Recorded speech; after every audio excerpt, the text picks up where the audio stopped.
Luke lost his lightsaber at the end of Empire Strikes Back, and appeared in Return of the Jedi with a brand new saber he constructed himself, apparently based on the design of Obi-Wan's weapon. The design of the hilt and its distinctive green blade have long made it one of my favorite lightsabers. We actually got to see Luke construct the lightsaber in a deleted scene included on the Blu-ray release of the Star Wars films. Needless to say, the idea of constructing my own lightsaber has always had a certain appeal to me. So when I found out that there were 3D printable designs for this and other sabers available to download for free, I decided to make it one of my first projects. This design is by the user Infinity on Thingiverse. See the link in the description for more information. All 8 parts that make up the saber fit easily on one print bed, which is convenient, and you don't also have to use any particular settings or support materials to print this. So here are the finished parts, and I've just cleaned them up just a bit, taking a few little stray pieces of plastic off and things like that, but I haven't done anything else to them. And as you can see, they came out really nice and smooth and cleanly printed. I'm pretty impressed.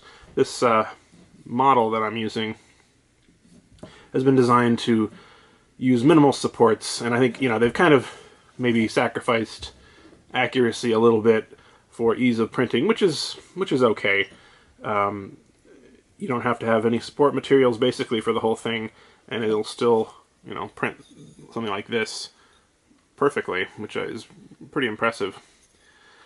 And at this point, I can just friction fit them together like this. If you want to see what it looks like, they fit together fairly easily. I did have to sort of scrape out the holes with an X-Acto knife just a little bit to make sure they would fit. It was a little too tight without doing that. It's still kind of tight, but I think you'd want that. Of course, I'll be gluing it eventually. Here you have the control box, which goes there. That will need to be glued as well. What I'm going to be doing is I'm going to be sanding this a little bit. It doesn't require a lot, I don't think, because I've done this at the highest resolution my printer can handle, so it's quite smooth already.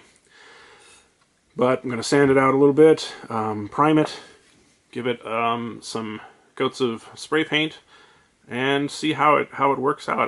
This is my first experiment with this kind of prop making.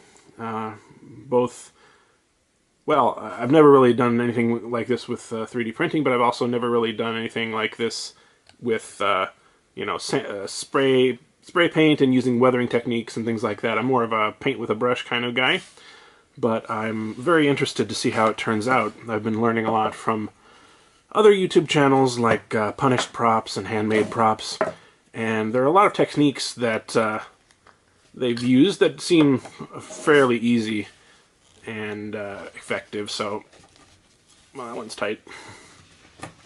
There we go.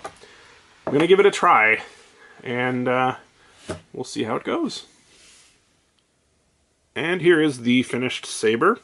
Just to give you a quick overview of my process here, and again, this was kind of an experiment for me, so I'm not really trying to do this as a tutorial or anything. There are probably better ways to do this than what I did, but I took all of the pieces and sanded them. They were pretty smooth to begin with, frankly, but there was a little bit of the 3D printer line artifacts, and there's still a little bit here too remaining if you look in places. On the bottom of the pommel, you can still make out a little bit, although this is way, way better than it was just straight out of the printer. And in fact, this almost looks like, something that could be on metal, so I'm not too upset about that. On this side too, there's a little bit. This was actually from the tape that I had on my print bed. It made a deep kind of line there that I couldn't get rid of with sanding, but everything else came out pretty well. And then I sprayed it all with a gray primer, and on top of that, I did a black, because in my experience, if you want something to look metallic, you really need a black undercoat.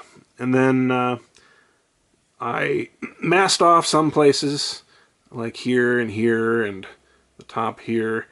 And I tried, just to mask off the places I didn't want silver, and I sprayed it all silver.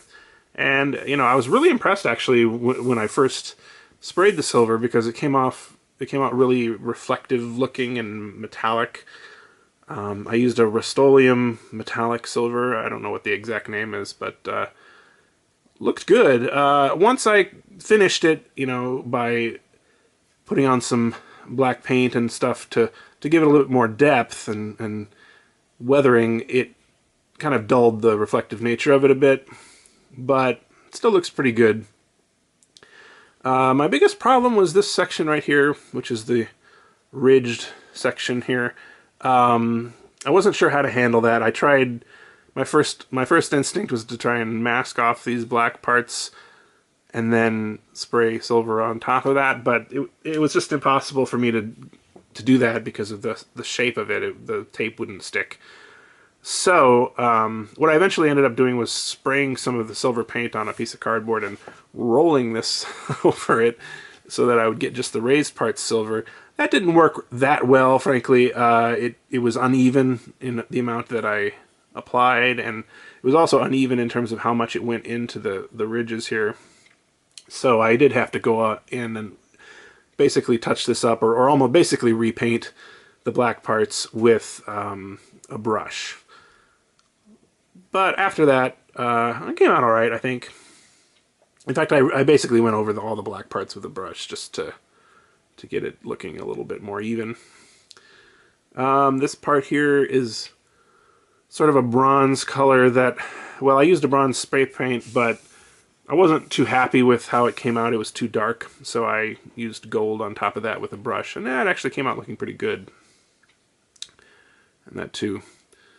So, yeah, I mean, I'm pretty happy with this. I'm not totally happy with it. What I would like is for it to look just like, the actual prop, obviously, and I wouldn't say that this does look like that.